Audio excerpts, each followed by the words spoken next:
Patagonia is a wild land at the end of the earth, pounded by ferocious storms and surrounded by violent seas.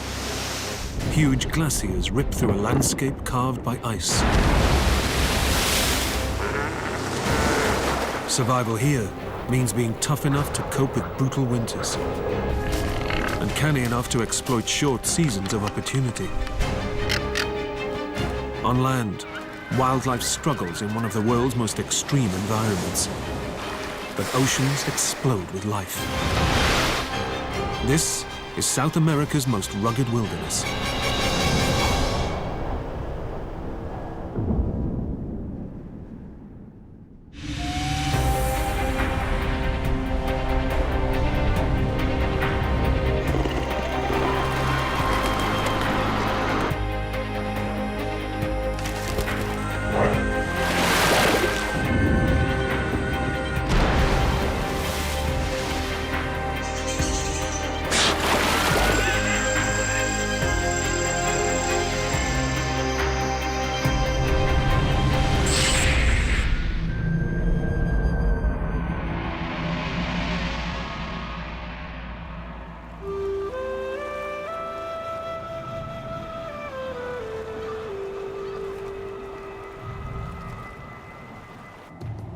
Patagonia is the southernmost part of South America.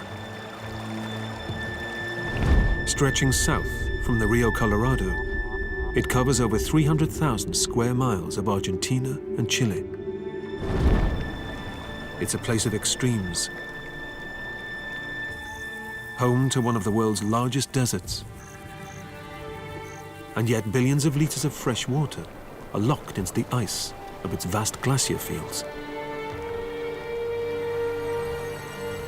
It's a land of the unexpected, where unusual animals live in unusual places. Penguins nest under desert plants. Relatives of the camel sit out winter snows. And parrots live by the sea. Gripped by winter for nearly half the year, Patagonia is a tough place to survive. Spring and summer are all too brief, and wildlife must rush to take advantage of a short opportunity to hunt and breed.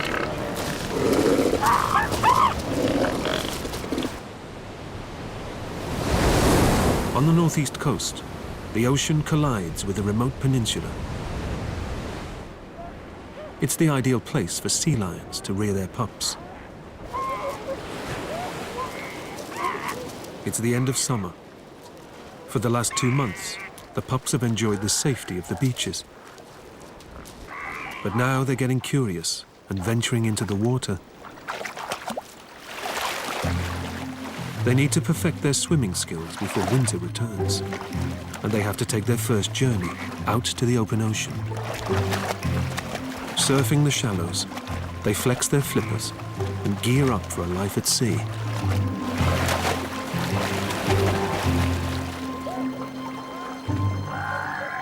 But this nursery isn't a safe place.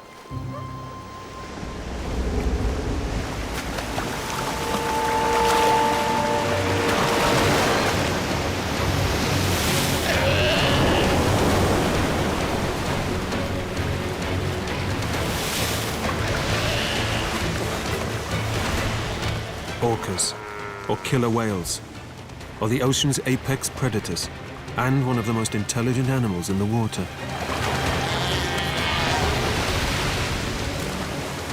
This Patagonian shore is the only place in the world where killer whales have learned to beach themselves as a hunting technique. It's a very risky maneuver.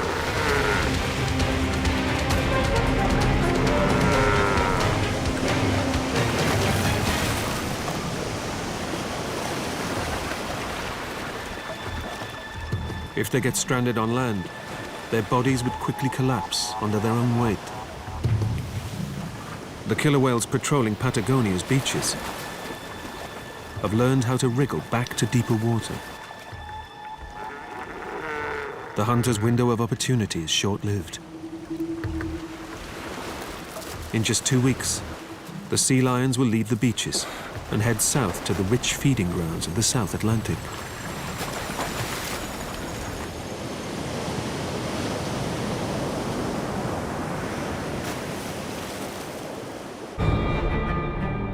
The southernmost tip of South America breaks up into a maze of fjords and islands. This archipelago at the end of the world is called Tierra del Fuego.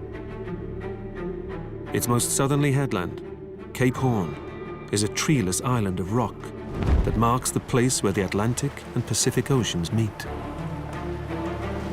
Antarctica is just 1,000 kilometers away. The seas around Cape Horn are some of the most notorious in the world, pounded by gale-force winds and dominated by waves up to 30 meters high. In the 16th century, explorers came here in search of a trade route to the Spice Islands and the riches of the East Indies. But for many, both boats and dreams were dashed against the rocks.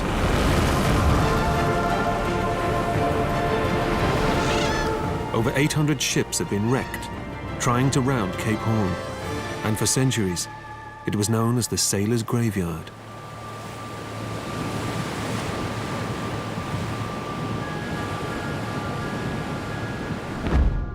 Cold water from Antarctica pushes north along South America's west coast, from the southern tip of Chile, right up to the equator. This vast, cold tongue of water is known as the Humboldt Current. Bringing nutrients up from the deep, it powers the most productive marine ecosystem in the world. While they may have claimed the lives of hundreds of sailors, the cold seas around the tip of Patagonia are bursting with life. Sardines form shoals that can be 20 meters across and made up of hundreds of thousands of individuals. A fifth of the world's entire fish catch comes from these waters. And so much fish attracts specialist fish hunters.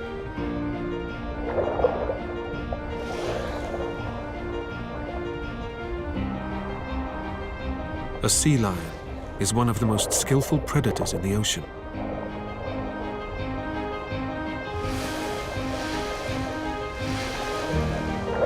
His rich diet helps him build up a layer of blubber, several centimeters thick,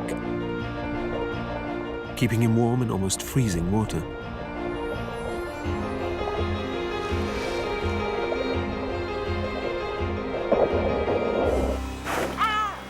Tierra del Fuego is surrounded by icy waters,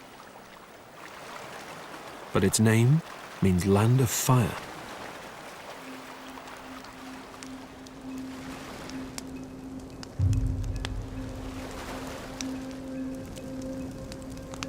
This archipelago was named by Portuguese explorer Ferdinand Magellan, who led the first European expedition here in 1520. From his ship, Magellan saw fires on the beaches that belonged to the native Yaghan and Shelknam people. Reports from this voyage tell of encounters with people 12 feet tall that roared like bulls. Magellan called these fearsome people Patagon, after the giant in a popular Spanish novel of the time. It was an outrageous exaggeration, but the mythology stuck, and Patagonia, the land of giants, was born. Today, this indigenous way of life is no more than a memory. But evidence of it remains. Mounds along the seashores are formed from piles of shells, known as concheros, all that is left of lost settlements. Women would coat themselves in seal fat and dive for shellfish in the cold waters. Men built canoes and huts from native lenga beech trees. The vanished people left their mark here. But there is something new that is changing the landscape dramatically. The forests of southern beech trees on these islands are some of the hardiest trees in the world. They tolerate gale-force winds, thrive in thin soil, and survive temperatures as low as -30 degrees. But they're succumbing to a new enemy: beavers. This male works hard to stockpile food for his family before the winter takes hold. In a few short weeks, his pond will freeze over, but he'll still be able to access his underwater larder. His thick, oily coat keeps him warm in the icy water. Like all rodents, this beaver has an insatiable desire to chew. His chisel-like teeth never stop growing, so he needs to gnaw wood to wear them down. This male is descended from just 50 Canadian beavers that were released in Tierra del Fuego in the 1940s to start a fur trade. The beavers thrived, but beaver fur hats went out of fashion, and the fur trade nosedived. Today, he's one of over 100,000 beavers here, and their dams have flooded thousands of hectares of Tierra del Fuego. These southern beech forests can't regenerate from the stump, so beaver damage kills them outright. Beaver dams turn pristine streams into stagnant ponds. Native animals such as these austral parakeets are suffering as a direct result. These little birds live further south than any other parrot in the world. As beavers cut down more and more trees, the parakeets' food supply and potential homes are running out. There's another bird here that seems to be thriving in the wake of the beaver's destruction, but only in the short term: the Magellanic woodpecker. A red-headed male forages with his family. Decaying logs felled by beavers are prime habitat for grubs. And the woodpeckers have the perfect tools to dislodge them. The beak is hard, and like the beaver's teeth, never stops growing. It's worn down by the bird's incessant hammering. Huge feet have toes that face both forwards and backwards, helping them keep a firm grip. And specially stiffened tail feathers brace against a tree like a tripod. But the woodpecker's secret weapon is its tongue, covered in sticky saliva and barbed at the end. It's the ideal weapon for skewering juicy prey.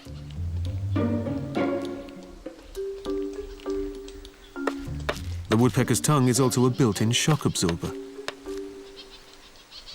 The tongue is almost as long as the bird's body, and it wraps around the woodpecker's skull, helping protect its brain from the impact of drilling for grubs. But the woodpecker's boom time won't last. Beaver-damaged trees rot away to nothing, and the forests are shrinking. Eventually, there won't be enough trees to support woodpeckers at all.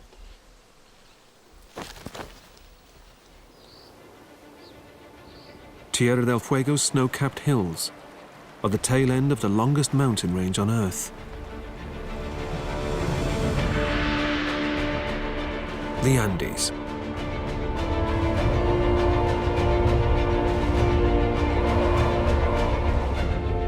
They stretch north, 7,000 kilometers to Venezuela, on the Caribbean coast. They're so big, they determine the weather of the entire South American continent.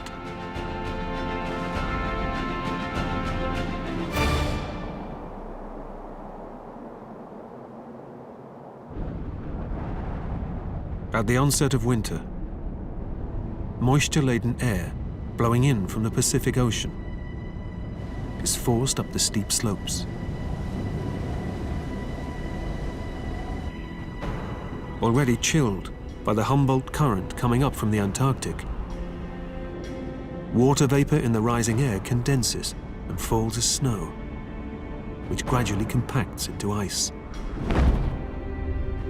20,000 years ago, the whole of southern Chile was covered by ice. Today, just 4% of this ice sheet remains in 2 ice fields. The larger of the two, the southern Patagonian ice field, still extends nearly 17,000 square kilometers. It's the second largest expanse of ice in the world outside the poles.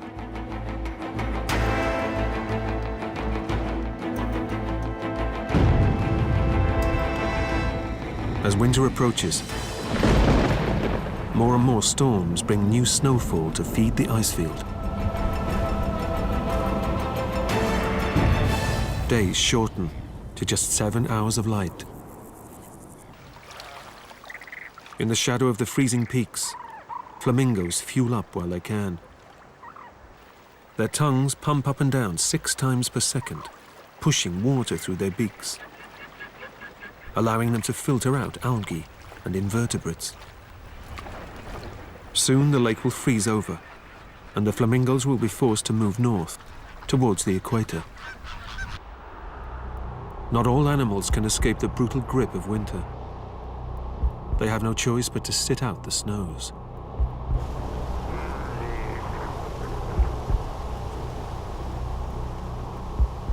This guanaco's double coat of fur helps it cope with the cold. A fine down layer close to the skin insulates against the biting wind. And coarse outer hairs keep wet snow away from its body. Guanacos stick together in herds, keeping a wary eye out for danger.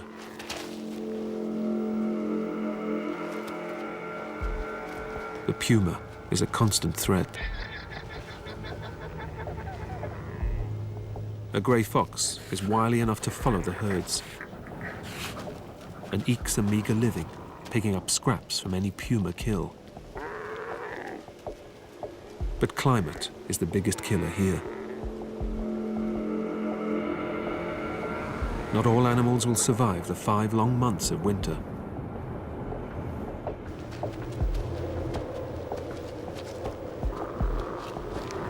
Guanacos recycle each mouthful of food, extracting every last nutrient available.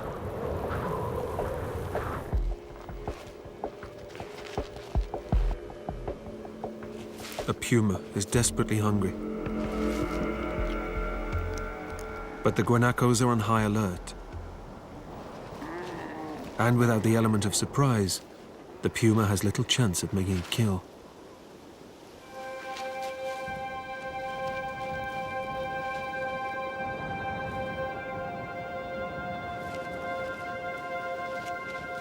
A hare is hardly more than a mouthful.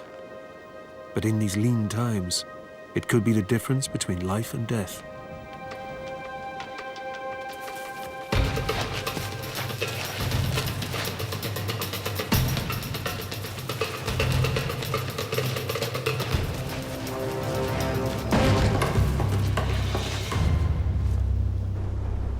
There'll be few scraps left over for scavengers this time.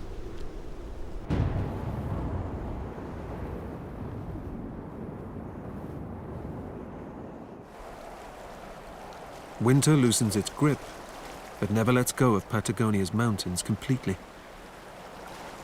Some snow melts, but the temperatures never rise enough to make much impact on the reservoir of ice.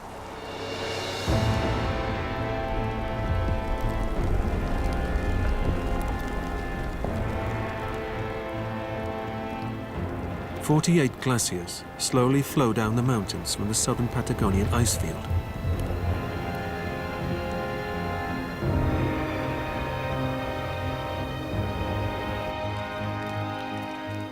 The Perito Moreno Glacier stretches for nearly 30 kilometers, filling a valley with ice up to 700 meters deep.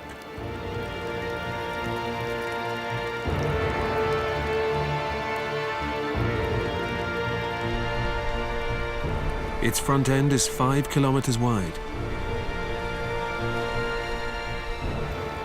and towers over 70 meters above Lake Argentine.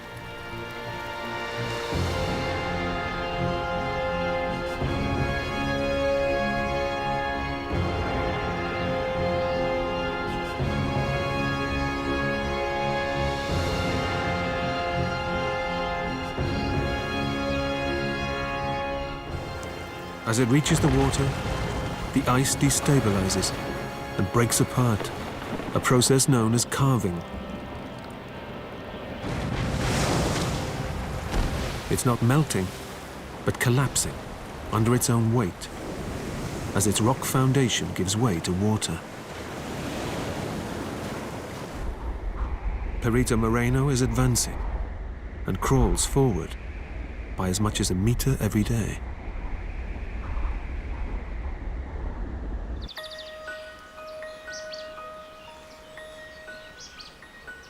At last, the days begin to lengthen and the snow line creeps uphill. The worst is over, and for those that have survived through to spring, this is a new season of opportunity. Grey foxes squabble over a guanaco carcass, uncovered by the melting snow. But they need to be quick. Andean condors outdo foxes in size and numbers, and soon muscle in on the feast. But even at this time of year, the condors wage a constant battle with the elements.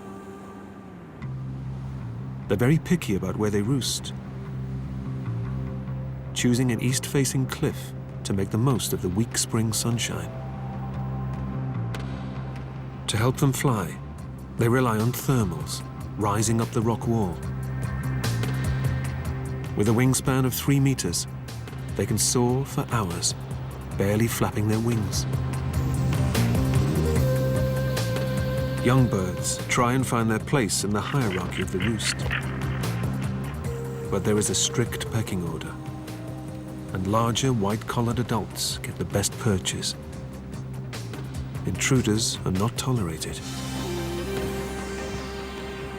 Condors take 7 years to reach maturity and can live for over 50 years. So it's a long, hard climb to the top of the ranks.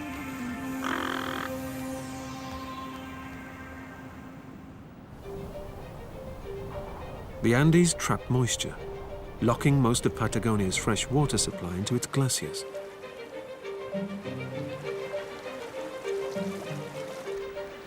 Little rain makes it past the mountains.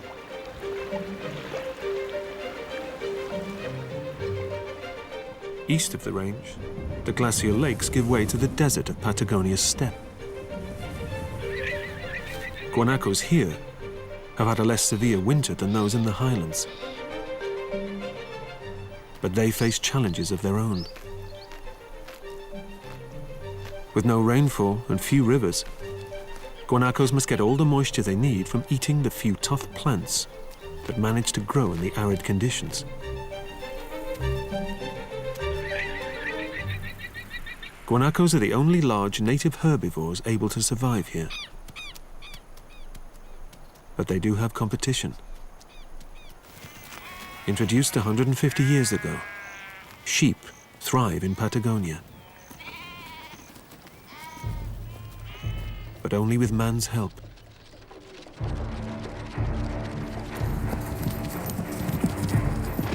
By shepherding their flocks long distances between pastures and far-flung water points, gauchos can raise thousands of sheep for wool and meat.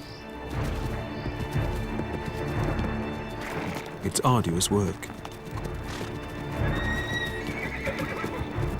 These gauchos rely on their horses to reach their flocks.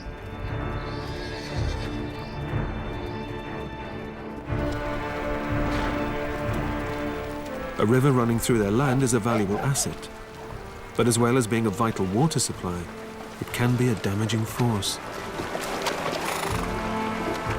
Snowmelt in the mountains at this time of year can swell water levels dramatically in a matter of hours. Only a few days ago, the gauchos lost one of their dogs when it drowned in a flash flood. But they have no choice but to press on and get to the herds.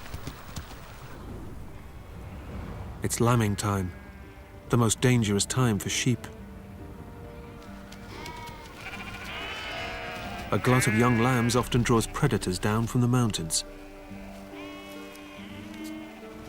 They're much easier to hunt than wild guanacos.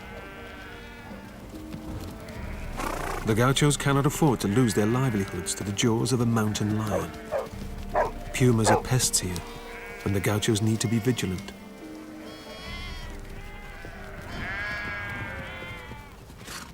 Breeding working animals strong enough to cope with this ranching lifestyle is tough and dangerous.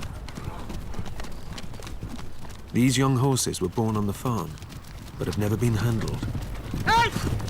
They've lived almost wild for the last 3 years, roaming the plains as a herd. But now it's time for them to be caught and tamed. Don Zoiler has been working with horses since he was a boy. In his younger days, he'd have broken in a horse using brute force. But today, he and his stepson Gerardo practice a more compassionate method. They believe the secret behind taming a horse is to speak its language and earn its trust.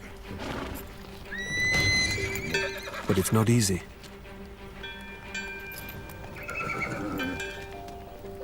Little by little, they introduce a young colt to a bit and a saddle.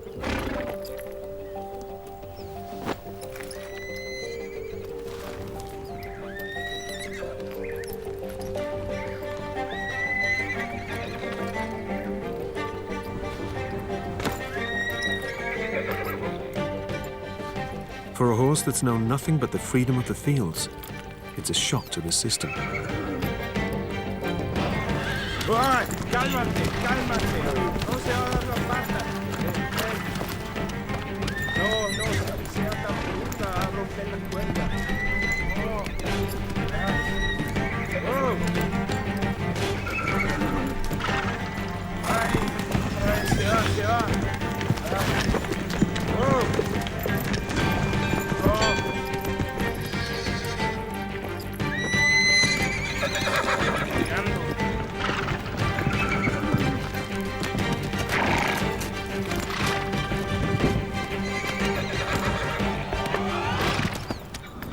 This horse is so feisty, he's been named Chispa, meaning spark. It will take a good deal more persuasion to convince Chispa to toe the line.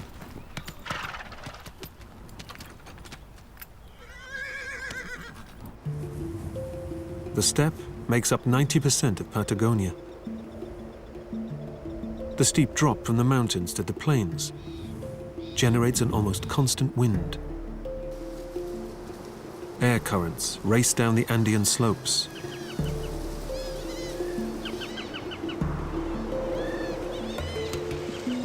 Gale-force winds make it impossible for anything larger than a shrub to take hold. Gusts can be 100 miles an hour.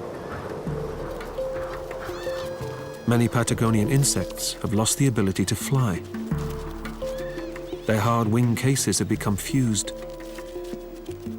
In evolutionary terms, it's a step backwards. Flight is usually considered progress. But take off here, and they'd be blown out to sea. But there's more than just the wind to worry about.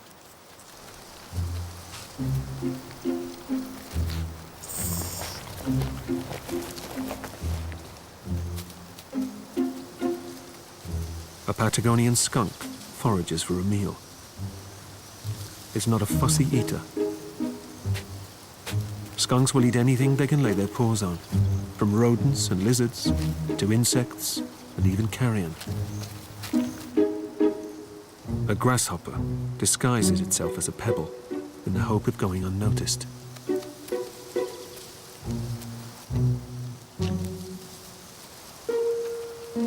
A beetle can run, and it can try to hide. But the skunk's claws are built to dig, and the soft, sandy soil offers little protection. Within a few short weeks, the freezing winter is a distant memory. Every animal on the Patagonian steppe is in a hurry to make the most of spring. A male armadillo is on a mission to find a mate.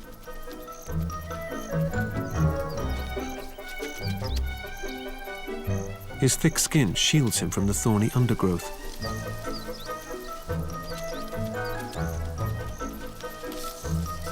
there's a female nearby, but she's more interested in finding food. The bony plate on her head helps her bulldoze through earth as she digs for prey.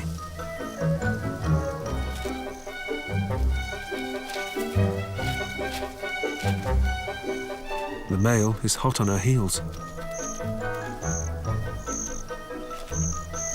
His eyesight is poor, but he sniffs her out. But mating isn't easy when you wear a suit of armor. Spring is turning into summer.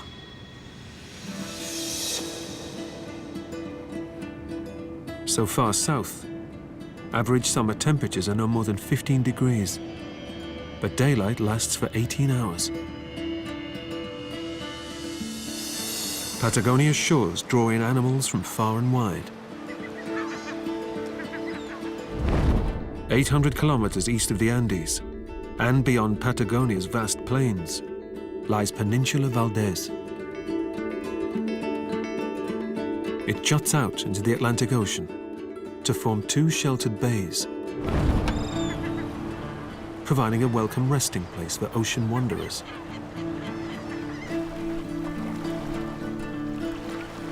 These Magellanic penguins have been at sea for 6 months, but they must come to the shore to breed.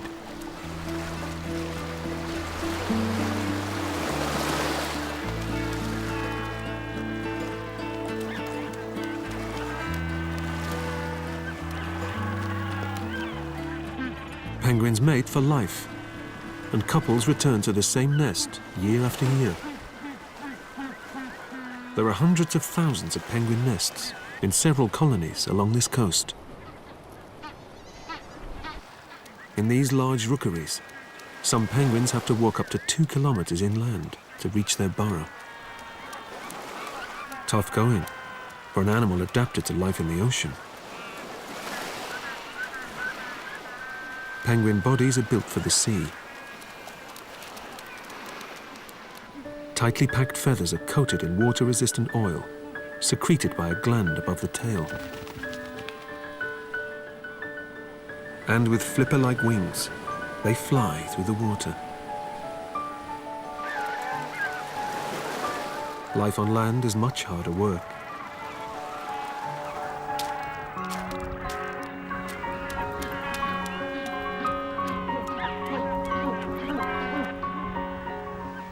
Even in Patagonia's cool spring days, a penguin can overheat. They can't sweat, but bare patches around the eyes dissipate heat, and they even pant to keep cool. Colonies disperse when they're at sea, and these penguin pairs haven't seen each other for 6 months.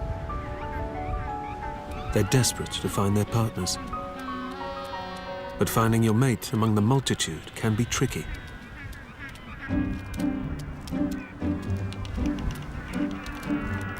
Bill fencing is a way of greeting old acquaintances.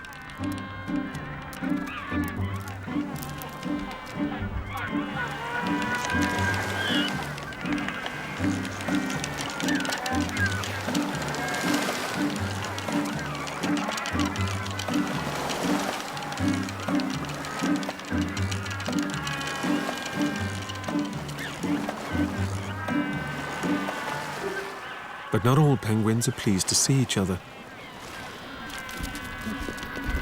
Squabbles over nest sites are common.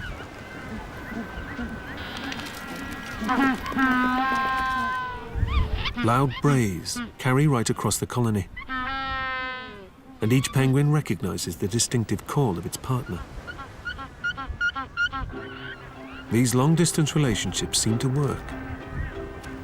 Couples reunite and settle down for a summer of cohabitation.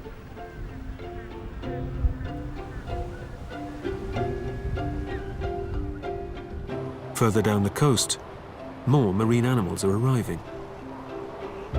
This time each year, more than 20,000 southern elephant seals descend on the beaches of Peninsula Valdez. It's the only elephant seal colony on the South American mainland. The first to arrive are the huge 5-meter bulls, who come early to claim the best beachfront spots.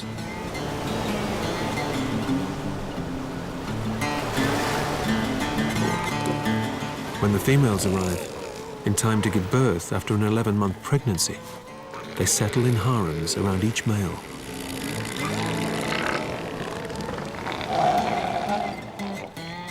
Elephant seals spend most of their lives at sea, but must come ashore to breed.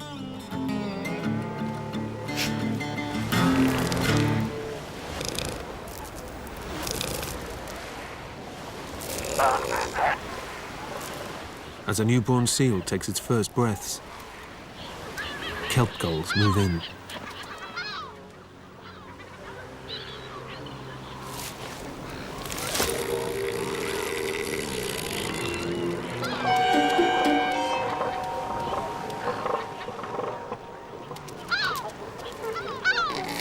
It's not the pup they're after. It's the placenta. Packed with protein, it's rich pickings.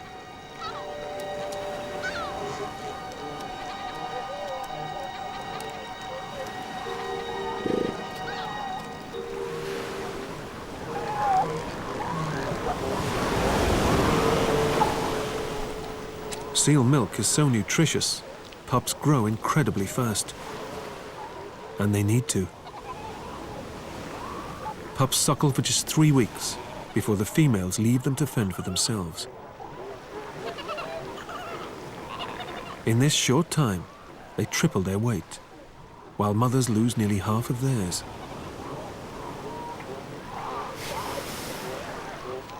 This tiny whelp will weigh over 130 kilos by the time he's weaned.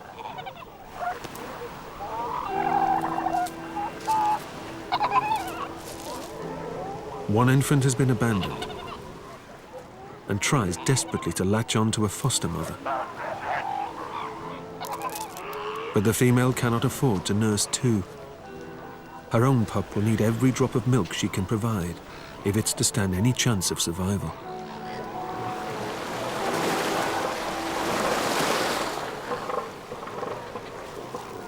Animals all along the coastline are focused on breeding and giving their offspring the best possible start in life. Just offshore are some of the largest animals in the ocean.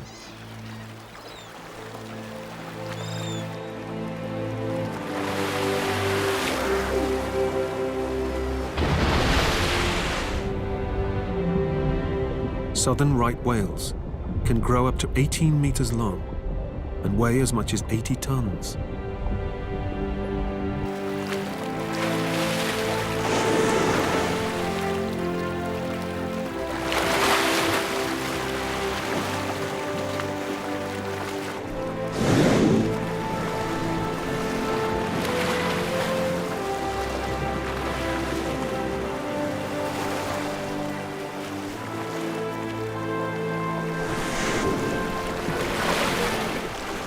About 1,500 of these ocean giants spend the summer around Peninsula Valdez.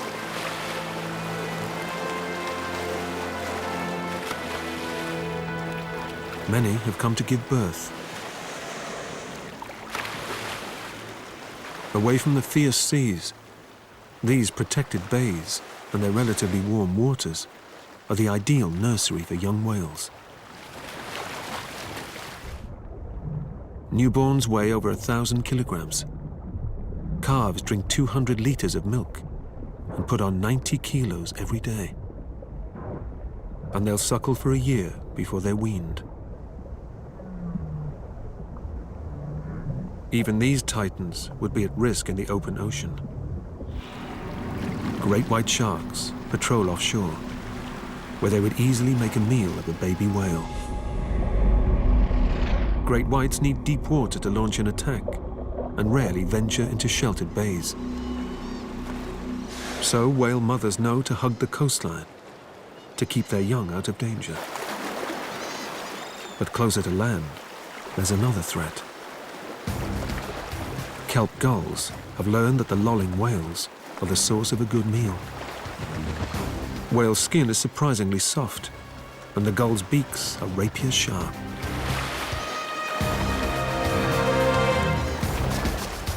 Dwarfed by the huge whales, the gulls pick at their blubber. Despite the size difference, the whales are clearly uncomfortable.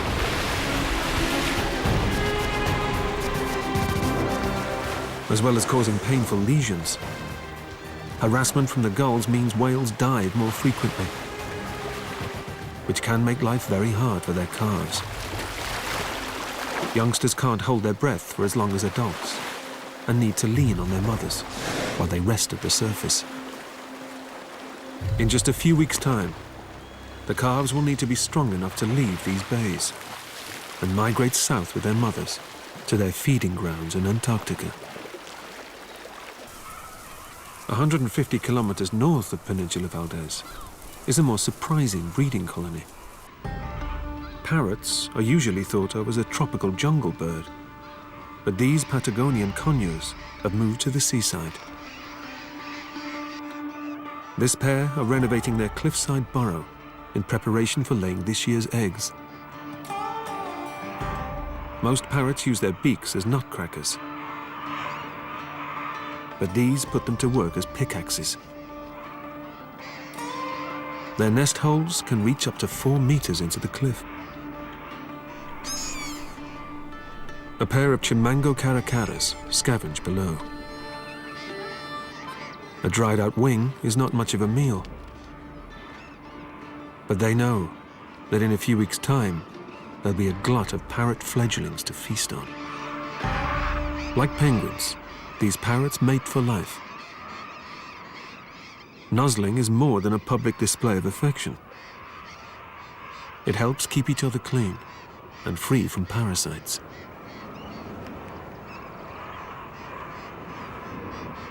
This pair are part of an extended family group that all live close by on this patch of cliff. Burrowing in the soft sandstone is a neat solution to life on the treeless, windy plains. It's the perfect place to nest.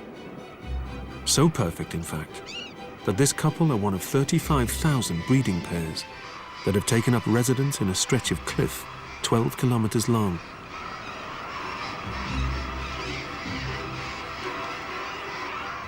It's the largest colony of parrots anywhere in the world.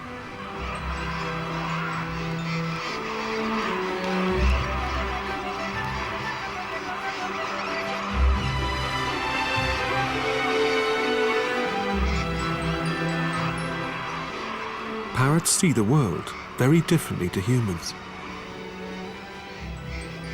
To us, they all look identical. But to each other, males and females look strikingly different. Parrots see a broader color spectrum, including ultraviolet, so it's easy for them to tell each other apart.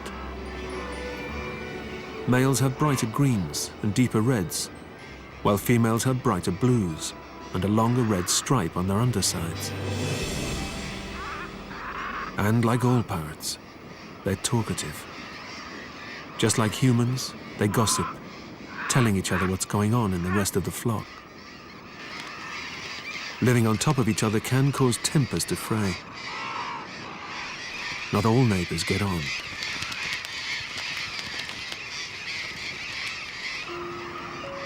But a sunset flight is all it takes to cool off. Further south, in the elephant seal colonies, passions are also running high.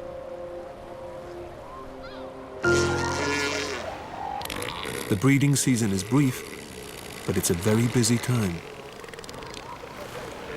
They are so focused on rearing young and defending territories that both males and females spend weeks without food. Soon they'll strike out to sea, where they'll spend the next 11 months, traveling up to 30,000 kilometers as they forage for food in the deep ocean. But before they embark on this epic journey, they need to mate. Dominant males control a stretch of shore and have their pick of the females on their perch. But it doesn't pay to be too complacent. Younger males, or those that arrive too late to stake a claim, are always on the lookout for opportunities to mate on the sly. One such Casanova checks to see if the coast is clear.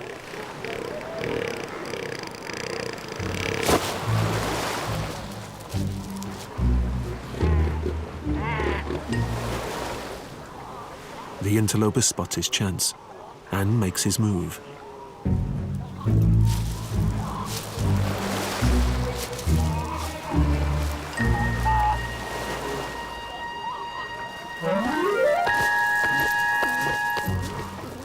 But it's hard to be subtle when you weigh 3 tons. And the females are far from cooperative.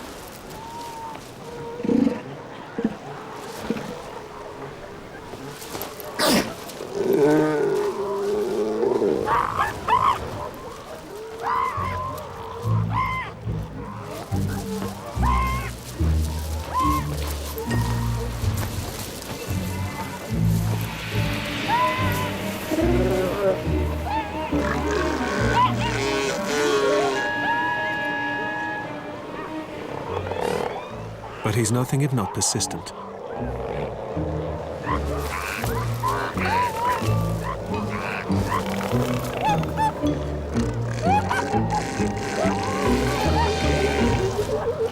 And his efforts pay off at last.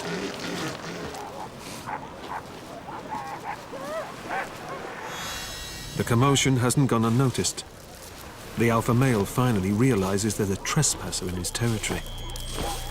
But the intruder has no intention of giving in now.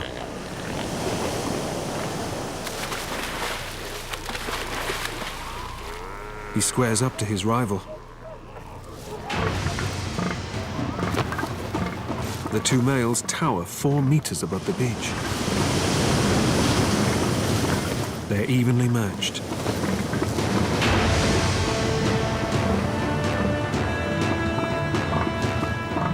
Neither is willing to back down.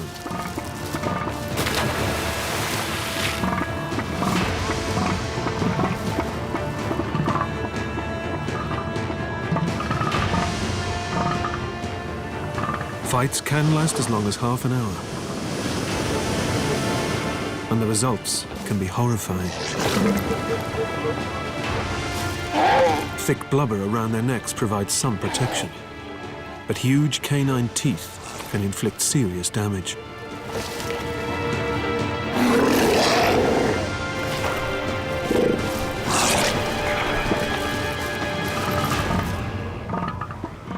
Bloodied and battered, the challenger finally retreats.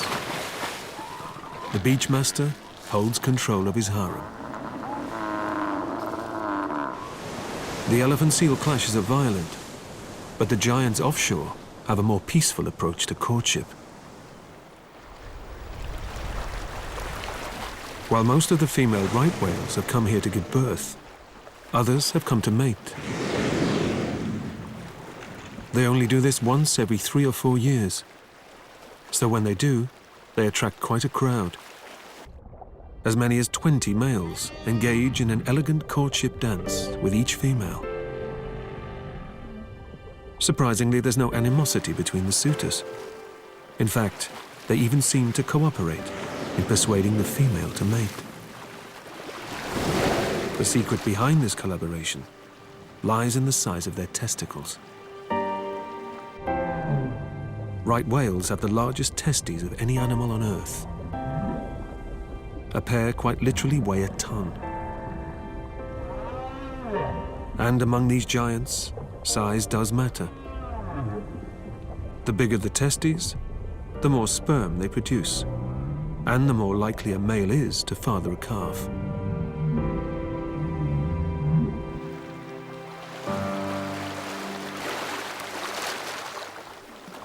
Spring, summer, and autumn are all packed into just a few months. The Patagonian year has come full circle. Wildlife all over Patagonia has seized this short season of opportunity to gather and breed. Soon, winter will take hold here once more.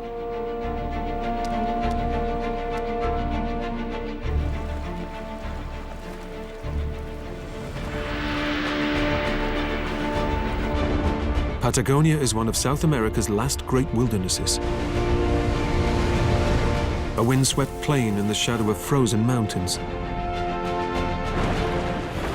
A landscape carved by ice that has long loomed large in our imaginations. Monstrous humans may be fantasy, but nature's giants thrive here. Patagonia's coastline is the breeding ground for wildlife as diverse as whales and penguins. Its buffeted plains are home to creatures adapted to the harshest environments in South America. As each year passes, animals and people continue to cling to survival here, at the ends of the earth.